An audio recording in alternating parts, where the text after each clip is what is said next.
Баршаңызға қайырлы күн. Бүгін сіздермен үй жағдайында өте оңай жасалынатын брынзаның рецептімен бөлісемін. Ең басты ешқандай да қоспасыз табиғи өнім болып табылады. Менімен бірге дайындап көріңіздер. Ол үшін видеоның соңына дейін көріп тіркелуді ұмытпаңыздар. Брынза дайындау үшін бізге қолдың сүті қажет болады. Қолдың сүтін бір қайнатып алсаңыздар да болады.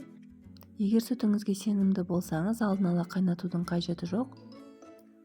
Сәл суығаннан кейін брынзаңыз майсыз болғанын қаласаңыз, бетінде бөлінген қаймақты алып тастасаңыз болады. Қаймағын алып болғаннан кейін қайтадан отқа қоямыз. Енді осы кезекте бізге 9% уксус және су қажет болады.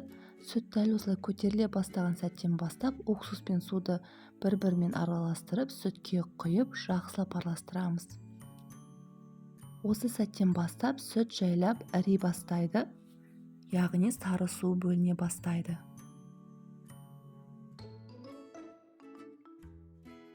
Дәл осылай сары суы толық бөлінген сәттен бастап отты өшіретін боламыз. Отты өшіргеннен кейін міндетті түрде бірден формаға құятын боламыз. Менде осындай арнайы ірімшікке арналған форма болғандықтан осындай форманы пайдаландым. Немесе кез келген форманы пайдалана берсеңіздер болады.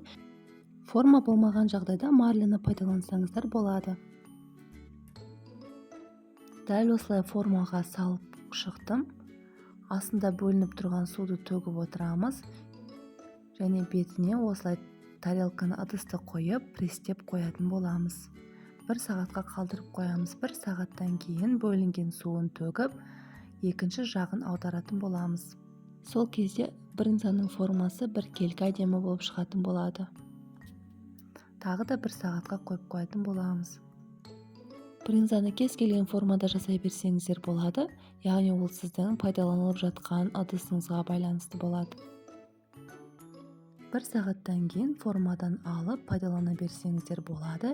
Егер де брынзаның тұзды болғанын қаласаңыздар, өзінен бөлінген сары суға 1-2 ас қасық тұз салып, 1 сағатқа салып қойсаңыздар болады. 1 сағаттан кейін брынзаны алып, салафан пакетке орап, тоңазытқышта сақтап, кез келген уақытта пайдалана берсеңіздер болады. Шамамен 2 брынзаның салмағы 900 граммдай болып шықты. Ал сары суына келетін болсақ, сары суын төгіп тастамаймыз. Сары судан өте дәмді блинчик, булочкалар шығады. Пайдаға жаратып жібереміз. Егер видео сіздерге ұнаса, комментарий қалдырып, лайк басуды ұмытпаңыздар. Сіздерге ас болсын.